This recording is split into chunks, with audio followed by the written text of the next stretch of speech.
नमस्कार दोस्तों, कैसे हैं आप लोग। ये क्वेश्चन 4 अल्टरनेटिव का सॉल्यूशन, ये लास्ट वीडियो हम लोग बना रहे हैं सीए इंटर नवंबर 2020 का सॉल्यूशन का।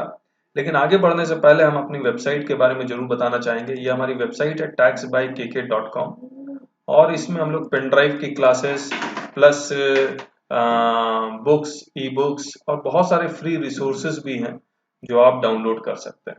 और हमारा टेलीग्राम चैनल जरूर ज्वाइन कीजिएगा सीए इंटर के नाम से। अब आगे आते हैं इसमें। क्वेश्चन 4 अल्टरनेटिव, ये आसान था। जो इससे पहले जो क्वेश्चन 4 था जिसमें सेक्शन 9 था, आसान था, लेकिन एक कैपिटल गेन ट्रिकी था। तो आप कमेंट बॉक्स में आप हमें जरूर बताइए आपने कौन सा क्वेश्चन सॉल्व किया था। ये सेक्शन 194N टीडीएस से रिलेटेड है। बहुत आराम से आप लिख सकते हैं। 2% एक्सेस ऑफ 1 करोड़ बैंक और कोऑपरेटिव बैंक में अगर आपका अकाउंट है, aggregate exceeds 1 crore cash withdrawal, तब जरूरत पड़ेगी टीडीएस काटने की। उसके बाद ये क्वेश्चन अगेन बहुत आसान question, section 2 sub section 22 clause ई में है कि वो लोन ले रही है क्लोजली हेल्ड कंपनी से। इस क्लोजली हेल्ड कंपनी में उसका 10% इक्विटी शेयर्स है और एक्यूमुलेटेड प्रॉफिट उस कंपनी में है 2 लाख। तो जिस दिन लोन ले रही है उस दिन एक्यूमुलेटेड प्रॉफिट 2 लाख है। तो 2 लाख और amount of loan whichever is lower will be treated as deemed dividend. तो as per section 2 sub section 22 clause E 2 lakh will be treated as deemed dividend. इसके बाद ये आया received interest on enhance compensation of ₹5 lakh. इसमें कुछ changes आए थे जहां पर लिखा था जिस फाइनेंशियल ईयर में ये इंटरेस्ट ऑन एनहांस कंपनसेशन मिलेगा उसी फाइनेंशियल में पूरा टैक्सेबल हो जाएगा। तो जिस ईयर में इनकम एक्रू हो रही है उस ईयर में टैक्सेबिलिटी नहीं आएगी। जिस ईयर में ये मिल रहा है, तो मिल रहा है असेसमेंट ईयर प्रीवियस ईयर 1920 में, लेकिन इसमें किसी खर्चे का रिडक्शन नहीं मिलेगा जो 1 लाख रुपया एडवोकेट को दिया है। तो इसीलिए 50% फ्लैट डिडक्शन मिल रहा है। तो 2.5 lakh taxable in the year of receipt. तो ये बातें हमने लिखी हुई थी अपने किताब में। ये सेक्शन 2 सब सेक्शन 22 क्लॉज ई और ये interest on compensation section 56 sub section 2 clause 8 है। अब आगे आते हैं हम लोग किसमें किसमें आगे वाला क्वेश्चन। अब हम लोग स्टार्ट करते हैं जीएसटी का सेक्शन बी, जिसमें क्वेश्चन नंबर 5 है। अगर आप इसको देखेंगे तो के limited registered supplier of Mumbai is a manufacturer of heavy machine. Its outward supply exclusive of GST for the month of Jan 20 are as follows. Interstate supply 85 lakh है, इंट्रास्टेट सप्लाई 15 लाख। यहाँ आई लगेगा, यहाँ सी प्लस एस लगेगा। इन्होंने rate as usual दिया हुआ है 9% और 9+9 और 18%। वो कहाँ लिखा हुआ है तो हमने लिखना भूल गए इस क्वेश्चन में कि 9+9+18%। तो हमने क्या किया, इसका 18% निकाल लिया, इसका 9+9% निकाल लिया। और यहाँ मैं सॉल्यूशन दिखलाता हूँ। तो output tax 18% of 85 lakh 1530 lakh, 9% of 15 lakh 1,35,000 1,35,000। तो क्वेश्चन बेसिकली वो इंटरेस्टिंग यहाँ बना रहे हैं कि आईटीसी कौन सा मिलेगा। अगर मैं इसको पढ़ूं, raw materials A of which 70% of inputs procured were used and 30% were in stock at the end of Jan 20। तो तो आपको वो जो आपने इनपुट्स खरीदा उसको यूज करना जरूरी नहीं है। Even if it is not use, ITC is available. तो ये 30% where stock at the end of the January 20, इससे हमें कोई मतलब नहीं है। 60,000 का आईटीसी मिलेगा। लेकिन इससे रिलेटेड एक बात इन्होंने यहाँ लिख दी है कि ये जो रॉ मटेरियल ए जिस सप्लायर से खरीदा था उसने उस सप्लायर ने अपने जीएसटीआर 1 में ये इनवॉइस अपलोड नहीं किया, जिसके कारण जीएसटीआर 2A में रिफ्लेक्ट नहीं हो रहा है। अब जीएसटीआर 2A में अगर रिफ्लेक्ट नहीं होगा तो इसका क्रेडिट नहीं मिलेगा। और ये लेके क्यों आया गया, क्योंकि ओरिजिनली सेक्शन 16 सबसेक्शन 2 में कंडीशन है supplier has paid the tax, यानी कि एज ए सप्लायर में रिसिपिएंट से जो मैंने टैक्स कलेक्ट किया है वो मैं गवर्नमेंट को जमा करवाऊंगा, तभी मुझे उसका क्रेडिट मिलता है। और मैंने गवर्नमेंट को टैक्स ऑलरेडी जमा करवाया नहीं करवाया वो तो 3B से पता लगता है, जीएसटी 2A या 1 से तो पता नहीं लगता। तो उन्होंने एक टेम्पोरी क्लॉज निकाला कि ऐसा करते हैं कि टैक्स हो सकता पे कर दिया हो, 3B में ज्यादा टैक्स दिखला के पे कर दिया हो। तो उन्होंने ये कहा कि जब तक जीएसटी 2A में रिफ्लेक्ट नहीं होगा हम क्रेडिट नहीं देंगे। वैसे ये तो गलत बात है, क्या क्रेडिट क्यों नहीं देंगे। तो उन्होंने ये कहा कि ऐसा करते हैं कि जितने इनवॉइसेस 2A में रिफ्लेक्ट हो रहे हैं जो एलिजिबल क्रेडिट है उसका आप 100% क्रेडिट क्लेम कर लीजिए और एक्स्ट्रा 10% भी क्रेडिट आप क्लेम कर सकते हैं। करेक्ट है। तो फिलहाल हमने क्या किया, 60,000 का क्रेडिट क्लेम नहीं किया because it was not being reflected. तो यहाँ रॉ मटेरियल ए का हमने 0 क्रेडिट क्लेम किया। इसका बाद हम लोग आते हैं रॉ मटेरियल बी में, जहां पर ये कहता है कि 50,000 है। तो इनवॉइस में तो 50,000 वैल्यू लिखा हुआ है सी प्लस एस, लेकिन जो मटेरियल जब वो फैक्ट्री में रिसीव किया, उसको तौला गया, वे किया गया, तो वो 10% कम निकला, सिर्फ 90% है। तो सेक्शन 17 सब सेक्शन 5 ये कहता है कि अगर कोई रॉ मटेरियल डिस्ट्रॉय हो गया या डैमेज हो गया और वो फैक्ट्री में रिसीव ही नहीं हुआ, तो उसका क्रेडिट हम नहीं देंगे। तो ये सिर्फ 90% मिलेगा, इसीलिए हमने इसका 45,000 ही क्रेडिट क्लेम किया है रॉ मटेरियल बी का। इसके बाद है construction of pipelines laid outside the factory premises. ना ये स्पेसिफिकली एक्सक्लूड किया गया है 17 सबसेक्शन 5 में कि it won't be treated as plant and machinery, तो इसका भी क्रेडिट हमें नहीं मिलेगा। Insurance charges paid for trucks use for transportation of goods, इसका क्रेडिट मिल जाएगा, इसमें कोई रेस्ट्रिक्शन है नहीं। तो बेसिकली हमें जो क्रेडिट मिला है वो 45 प्लस 55,000 का मिला, 1 लाख का। अब जीएसटी या 2A में ये रिफ्लेक्ट भी हो रहा है। अब मैं इसका एक्स्ट्रा 10% में क्लेम करूंगा तो 10,000 और क्लेम कर लिया, तो 1,10,000 इज द क्रेडिट आईटीसी। तो ये 1,10,000 सी का और एस का ईच है। अब मैं क्या करूंगा, आईजीएसटी 15,30,000 पहले मैं सी का सी के साथ सेटअप कर दिया, एस का एस के साथ सेटअप कर दिया, तो this is the cash payable. तो दिस इज द आंसर। अब हम लोग आते हैं नेक्स्ट में, ये क्वेश्चन नंबर 6 है, वैल्यूएशन का क्वेश्चन है और अगेन बहुत ही आसान question. Following are the particulars relating to one of the machines sold by two messers in the month of Feb at least price of 9,50,000। यानी कि जो कॉन्ट्रैक्ट हुआ है वो 9,50,000 में हुआ, exclusive of taxes and discounts. तो लीस्ट प्राइस है तो ऑब्वियसली इसमें डिस्काउंट तो होगा नहीं, तो exclusive of taxes and discount. लेकिन उसमें लिखा हुआ है following additional amounts have been charged from messrs ACD limited. Municipal tax chargeable on the machine. Municipal tax machine में कब से लगने लगा, ये तो बिल्डिंग में ही लगता था, लेकिन फिर भी क्वेश्चन का रिस्पेक्ट देते हुए क्वेश्चन को हम लोग मानते हैं ये सही है कि municipal tax is chargeable on the machine.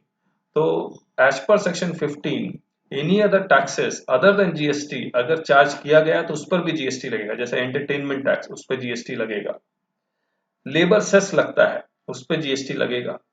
तो ये 45,000 इसमें ऐड होगा 9,50,000 में। आउटवर्ड फ्रेट चार्जेस और कॉन्ट्रैक्ट क्या है, एफओआर कॉन्ट्रैक्ट है, तो फ्री ऑन रोड जिसको हम लोग बोलते हैं, यानी कि मैं पार्टी के पास पहुंचा के दूंगा, तो ये भी मैं इनवॉइस प्राइस में चार्ज करूंगा, तो 65,000 उसमें भी चार्ज हो जाएगा। तो 950 प्लस 45 प्लस 65। फिर एडिशनल इंफॉर्मेशन कुछ उन्होंने लिखा है कि SQM limited will also charge interest अगर वो 30 दिन से ज्यादा पेमेंट करेगा, और इसने पेमेंट किया आफ्टर 45 डेज, लेकिन एसक्यूएम वेव द इंटरेस्ट पेबल, तो therefore not a part of value, इसके ऊपर जीएसटी नहीं लगेगा क्योंकि वेवर हो चुका है। इसके बाद है Mrs SQM received 50,000 as subsidy from one non government organisation on sale of such machine. The subsidy was not linked to the price of machine and also not considered in the list price of 9,50,000। अब अगर आप consideration का definition देखेंगे तो उसमें साफ साफ लिखा हुआ है कंसिडरेशन के डेफिनेशन में कि अगर गवर्नमेंट से सब्सिडी मिले चाहे किसी भी कारण से मिले, even if link with the price of the goods और सर्विसेज, तो भी it is not a part of assessable value. लेकिन अगर सेंट्रल गवर्नमेंट या स्टेट गवर्नमेंट के अलावा किसी और से सब्सिडी मिले तो वो सब्सिडी पार्ट बनेगा वैल्यू एसेसेबल वैल्यू को if that is link to the price of the machine. यानी कि अगर वो एनजीओ ये कहता है कि अगर आप ये मशीन बेचेंगे तो हम ये सब्सिडी देंगे, तब तो वो सब्सिडी वैल्यू का पार्ट बनेगा। लेकिन अगर ये जनरल सब्सिडी है कि आप यहाँ पर फैक्ट्री लगा रहे हैं, आप यहाँ पर गांव वालों के लिए कुछ काम करेंगे तो हम आपको सब्सिडी देंगे, तब वो सब्सिडी वैल्यू का पार्ट नहीं बनेगा। तो उन्होंने लिख भी दिया this subsidy was not linked to the price of the machine, therefore not a part of value. इसके बाद messrs ACD limited deducted discount of 15,000 at the time of final payment which was not as per the agreement. अब आप देखिए कि इन्होंने least price था 9,50,000 exclusive of taxes and discount, लेकिन 9,50,000 plus 45,000 plus 65,000, अब मैं जब पेमेंट कर रहा हूं तो मैंने कम पेमेंट कर दिया, तो ये जो 15,000 है ऑलरेडी ए पार्ट ऑफ 9,50,000 है, तो इसीलिए हमने इसको माइनस नहीं किया, already a part of value. तो part of value but already included in the lease price, इसलिए इसको हमने माइनस नहीं किया है। इसके बाद Messrs SQM limited collected 9500 as TCS under the provisions of income tax act. तो टीसीएस का प्रोविजन आ ही गया है कि अगर मैंने ऐसे पार्टी को बेचा जो 50 लाख से ज्यादा का उसने खरीदारी की है तो मैं टीसीएस कलेक्ट करूंगा। क्या इस टीसीएस के ऊपर भी जीएसटी लगेगा या नहीं लगेगा? तो एक सर्कुलर भी आया था जहां पर उन्होंने कहा था कि इसके ऊपर जीएसटी नहीं लगेगा, तो इसीलिए इसको हमने not a part of value कर दिया। अब मैं अगर सॉल्यूशन दिखलाऊं तो ये सॉल्यूशन ये बनेगा टोटल ये 9,50,000 plus 45,000 plus 65,000 equal to 10,60,000 will be the taxable value जिसके ऊपर जीएसटी लगेगा।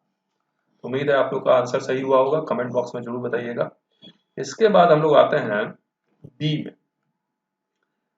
इन the following independent cases decide which person is liable to pay GST, यानी कि सप्लायर अगर पे करेगा तो फॉरवर्ड चार्ज है, रिसिपिएंट पे करेगा तो रिवर्स चार्ज है। तो यहाँ पर जीटीए जो ऑलरेडी 12% पे जीएसटी अगर दे रहा है, तो जीएसटी जो 12% पे दे रहा है तो वो जीटीए ही फॉरवर्ड चार्ज लगेगा, जीटीए इज लायबल टू पे टैक्स। प्रोविजन आप देख लीजिएगा। फिर मिस्टर कमल जैन फेमस ऑथर है, ऑथर के ऊपर वो रिवर्स चार्ज की का प्रोविजन है, तो obviously publisher will be is liable to pay. और उन्होंने कुछ चेंजेस भी किया, ऑथर एक डिक्लेरेशन ये सब देगा, रजिस्टर्ड है डिक्लेरेशन देगा, तो author will be liable to pay. तो ऐसा कुछ लिखा हुआ नहीं है, तो मान के चल रहे हैं कि रिवर्स चार्ज एप्लीकेबल है। इसके बाद हम लोग आते हैं क्वेश्चन नंबर 7 में। क्वेश्चन नंबर 7 ये कहता है कि ये BBD private limited exclusively exempted supply कर रहा था, तो सेक्शन 23 में फॉल करेगा और उसको रजिस्ट्रेशन की रिक्वायरमेंट नहीं होगी। लेकिन बाद में गवर्नमेंट ने ये in the middle of the financial year ये एग्जेम्पशन विड्रॉ कर लिया, उस पर टैक्स लगा दिया। Now aggregate turnover includes both exempt supply and taxable supply. तो both exempt and taxable supply है, तो फाइनेंशियल ईयर में वो एग्जेम्प्ट से टैक्सेबल में आ गया। नाउ सेक्शन 22 एप्लीकेबल हो जाएगा। His aggregate turnover exceeds 20 lakh, Gujarat में है तो 20 लाख एप्लीकेबल है, तो he is liable for himself to get himself registered. और कब विड्रॉ किया गया? 1 जनवरी 2020 को, तो 1 जनवरी 2020 से वो लायबल हो जाएगा रजिस्ट्रेशन के लिए। Within 30 days from this date he should apply for registration. तो ये 22 और 23 आपको डिस्कस करना था यहाँ पर। कमेंट बॉक्स में जरूर बताइएगा कि आपने क्या लिखा। It is mandatory to furnish details of conveyance in part B of e way bill. देखिए ई वे बिल कंप्लीट तभी होता है जब आप पार्ट ए और पार्ट बी दोनों फिल करते हैं, तभी ई वे बिल कंप्लीट होगा, वरना नहीं होगा। लेकिन कुछ केसेस जहां पर ट्रांसपोर्टर तक मैं पहुंचा रहा हूं या ट्रांसपोर्टर से वापस मेरे पास आ रहा है 50 किलोमीटर का जो लिमिट है, वहां पर ये कहता है कि पार्ट बी आप फिल नहीं भी करें तो भी चलेगा। तो ये वो कहानी है, आप देख लीजिएगा, मैं उस पर ज्यादा डिस्कस नहीं कर रहा हूं। फिर इनफॉर्म जीएसटीआर 1। अब जीएसटीआर 1 में इनवॉइस वाइज डिटेल, यानी कि इनवॉइस का serial number, date of invoice, party name, GSTN number, that is the invoice wise detail, यानी कि पूरा इनवॉइस की पूरी डिटेल आप डालिए। HSN wise invoice value, taxable value, rate, सब कुछ आपको डालना पड़ेगा। That is invoice wise detail. तो B2B अगर सप्लाई है तो इनवॉइस वाइज डिटेल देना ही पड़ेगा, क्योंकि सामने वाली पार्टी को क्रेडिट क्लेम करना है। और अगर आप इंटरस्टेट सप्लाई कर रहे हैं, B2C इंटरस्टेट सप्लाई कर रहे हैं, तो गवर्नमेंट को अल्टीमेटली आईजीएसटी लगता है तो उस स्टेट को मिलना चाहिए जहां पर ये कंज्यूम हो रहा है। तो अगर मैं इंटर स्टेट सप्लाई कर रहा हूं B2C इंटर, देखिए B2B इंटर या इंट्रा, तो मुझे तो देना ही पड़ेगा क्योंकि मुझे सामने वाली पार्टी को क्रेडिट क्लेम करना है। लेकिन अगर B2C है तो उसमें उस केस में inter state supplies exceeding value, invoice value of 2,50,000, यहां पर भी इनवॉइस वाइज डिटेल देना पड़ेगा। करेक्ट है। और अगर अप टू है तब इनवॉइस वाइज डिटेल नहीं है, तब स्टेट वाइज डिटेल देना पड़ता है। तो ये जीएसटीआर 1 हो गया। Who can impose restrictions on utilization of input tax credit available in the electronic credit litigation. तो ये रूल 86A आया था, जहां पर कमिश्नर रिस्ट्रिक्ट कर सकता कि आप ये आईटीसी यूटिलाइज नहीं कर सकते। बेसिकली फेक इनवॉइसेस के केस में वो टेम्पोरी बेसिस पे 1 साल के लिए वो रिस्ट्रिक्ट कर देता है, उसके बाद केस उस चलाइए, उसके बाद प्रूफ कीजिए कि हाँ ये वाकई में फ्रॉड ITC है, तब वो परमानेंट ब्लॉक होगा, वरना वो टेम्पोररी ब्लॉक ही रहेगा। Rule 86A, explain the order of discharge of tax and other dues as per the provisions of section 49 subsection 8 of CGST Act। तो ये 49 सबसेक्शन पहले करंट ईयर का, बाद में पास्ट ईयर का, वो सब कहानियां हैं, मैं उसमें जा नहीं रहा हूं, आप इसको देख लीजिएगा 49 सबसेक्शन 8। फिर with reference to the provisions of CGST Act 2017 discuss in brief importation of services to be considered as supply। तो पर्सनल सर्विसेज, विदाउट कंसिडरेशन, ये सब कुछ बातें हैं जहां पर आपको याद होगा, ये सब आपको लिखना था। तो उम्मीद है तो हमने ये कंप्लीट कर दिया है। मैं बहुत ज़्यादा थ्योरी में नहीं गया, क्योंकि मैं जानता हूँ आप लोग बहुत ज़्यादा इंटेलिजेंट हैं, जानते हैं GST को, समझते हैं, और हमारी किताब है GST की, उसमें बहुत कुछ लिखा हुआ है और बहुत अच्छे से लिखा हुआ है। तो आप उस किताब को जरूर से पढ़िए। ई बुक्स भी अवेलेबल है, और ये, और आपको है ना लेक्चर देखना है हमारा GST का, तो आप YouTube में जरूर जाइए। और ये सब जो बुकलेट है, CA फाइनल, CS प्रोफेशनल में तो आप है नहीं, तो हम लोग CA इंटर की भी ऐसी बुकलेट निकालेंगे जहां पर आपको हम लिंक दे देंगे YouTube में। YouTube में बहुत सारे वीडियोस हमने GST के अपलोड किए हैं, जहां पर आप चेक कर सकते हैं। इनकम टैक्स की अभी हमारी लाइव क्लासेस चल रही है, वो भी चेक कर सकते हैं। मैं क्लासेस दिखलाता हूँ आपको, CA इंटर की पेनड्राइव की क्लासेस। और CA इंटर की जो पेनड्राइव की क्लासेस हैं वो कहाँ गया, ये था। वाकई में हम लोग बहुत यूनिक पढ़ाते हैं। और इसका देखिए, 2 मंथ सिर्फ GST लेते हैं तो 1500, सिर्फ इनकम टैक्स लेते हैं तो 2000, 2 मंथ की वैलिडिटी। और डाउनलोड कर सकते हैं तो अच्छी बात है, नहीं तो एक्स्ट्रा 500। हार्ड कॉपी चाहिए तो एक्स्ट्रा 350 है, वॉल्यूम 1 की एक्स्ट्रा 350 है। लेकिन अगर आप अलग से हार्ड कॉपी लेंगे तो 600 है, वीडियो के साथ लेते हैं तो 350 है। तो प्राइस हमने बहुत रिजनेबल रखा हुआ है, ताकि आप हर कोई पढ़ सके, आराम से पढ़ सके विदाउट पॉकेट। अब अगर आप दोनों लेते हैं, 2 मंथ में इनकम टैक्स और GST, तो 3000 का, तो मुझे पता है दोनों लेना सही भी नहीं है। एक साथ 2 महीने में आप इनकम टैक्स और GST कंप्लीट भी नहीं कर सकते हैं। तो पहले GST कंप्लीट कीजिए 1500 रुपये में, उसके बाद इनकम टैक्स कंप्लीट कीजिए 2000 में। वो ज्यादा अच्छा, 500 रुपये एक्स्ट्रा लग रहा है, लेकिन इट इज बेटर कि आप एक एक करके कंप्लीट कर लें। और इसमें हमने लिखा हुआ है कितने व्यूज मिलेंगे, क्या मिलेंगे, वो सब कुछ हमने एक एक डिटेल इसमें लिखी हुई है। 200 घंटे से ज्यादा की क्लासेस है। तो ये है, तो आप ट्राई कीजिए, आप हमें, आपको बहुत अच्छा लगेगा, इसमें कोई डाउट नहीं। तो थैंक यू सो मच। कैसा वीडियो लगा आप कमेंट बॉक्स में जरूर बताइए आप हमें, और हम आपके लिए और क्या कर सकते हैं वो भी बताइए, और टेलीग्राम चैनल जरूर ज्वाइन कीजिए। So thank you so much, bye bye.